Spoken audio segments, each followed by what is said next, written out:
अस्सलामुअलैकुम वरहमतुल्लाहि वबरकात। हमारे मुआशरे में आजकल जादू जिन्नात का बड़ा मसला है।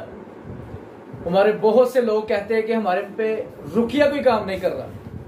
इसकी वजह क्या है? बहुत बड़ी वजह क्या है? जो भी रुकिया सुनते हैं, कोई भी अस्कार करते हैं, वो समझ नहीं आती, ना कोई काम करते हैं।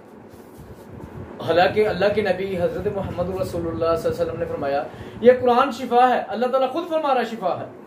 जैसे अल्लाह ताला फरमा रहा है, वनुनज़्ज़िलु मिनल कुरानी मा हुवा शिफाउन व रहमतुल लिल मुमिनीन वला यज़ीदुज़ ज़ालिमीना इल्ला खसारा। ये कुरान हमने मोमिनों के लिए शिफा बना के उतारा। वला यज़ीदुज़ ज़ालिमीना इल्ला खसारा। खसारा किन के लिए? जालिमों के लिए खसारा। मेरे प्यारे भाई, क्यों नहीं कुछ काम करता? कुरान पढ़ा क्यों नहीं काम आता? उसकी बहुत बड़ी वजह, नमाज हम नहीं पढ़ते, रोजे हम नहीं रखते, ज़कात हम नहीं देते, और हमारे बड़े मामलात के अंदर ऐसे हैं जिसमें हमें बद्दुआएं लगी हुई हैं। इसलिए कोई रुकिए काम नहीं करते, इसलिए कोई पढ़ाई काम नहीं करती। इन सब का ये एक ही हल है, सबसे पहले अल्लाह से तौबा की जाए, और जिनके साथ आप जुल्म ज्यादती करते हैं वो जुल्म ज्यादती बंद की जाए। अगर ये आपका मामला ठीक नहीं कर सकते, वल्लाही कि कोई रुकिया पर काम नहीं करने वाला। और बहुत से लोग आके कहते हैं हमारे मरीज वेंटिलेटर पे हैं, यहां मसरूफ है, यहां पे है, मुश्किलात है, परेशानी है। इसके अंदर क्या करना है?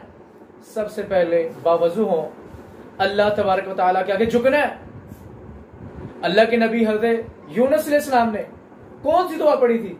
मछली के पेट के अंदर, मुश्किल के अंदर, परेशानी के अंदर, ला इलाहा इल्ला अंता सुब्हानका इन्नी कुन्तु मिनज़ ज़ालिमीन। मेरे भाइयों, अपने आप को ठीक कर लो, वजू करो, बावजू हमेशा रहो, अल्लाह के आगे झुक जाओ।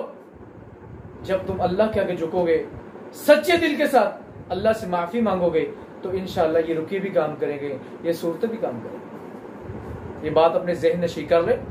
रुकिया, जो भी दम, जो भी कुरान की आयतें, इन सारी चीजों के पीछे नमाज है, अल्लाह से खालिसन माफी है। बात याद रख लें, इन चीजों का आप एहतमाम करें। अल्लाह तबारक व तआला हमारा हामी और नासर हो। अस्सलामु अलैकुम व रहमतुल्लाह।